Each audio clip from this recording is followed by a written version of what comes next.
बड़ दुख एवं परितापर विषय जे पाकिस्तान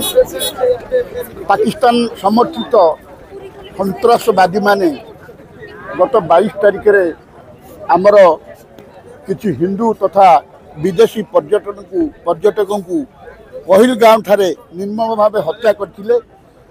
समस्त जानती जे पाकिस्तान आमर भारतर अविशेष अंग थाई सी आमर वर्तमान भाग भाग है सी आमको सब क्षेत्र में विरोध करती सबुठी सी सन्त्रासवादी को प्रोत्साहन दौची एवं से माने विभिन्न प्रकार लूटपाट एवं हिंदू मान को निर्यातन देवा मारिबा ये सब घटना मान घटू। आमर प्रिय प्रधानमंत्री श्रीयुक्त नरेंद्र मोदी 2 दिन तले सर्वदलीय बैठक करथिले जे या प्रतिवाद रे जे पाकिस्तान जो प्रति प्रोत्साहन देउची सन्त्रासवादी मानकू ताकू कौन करिबा एवं समस्त एक स्वर रे कहिथिले जे आमे निश्चित भावे दृढ़ हस्तर दमन करिबा।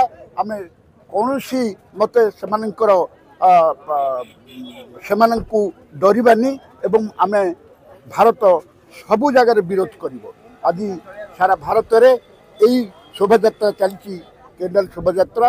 यार उद्देश्य है जे जो निरीह पर्यटन माने प्राण हरइथिले से दिन से 22 तारिख दिन तांकर अमर आत्म सद्गति निमंते ए कैंडल शोभायात्रा होती तथा ये जो पाकिस्तान जो प्रकार उस्कौची जो प्रकार प्रोत्साहन दौची आपणकर एक्सट्रीमिस्ट मानकू सन्त्रासवादी मानकू ताकू दृढ़ हस्तर दमन करने आम पाखे शक्ति जोगाऊँ ये कैंडल शोभायात्रा।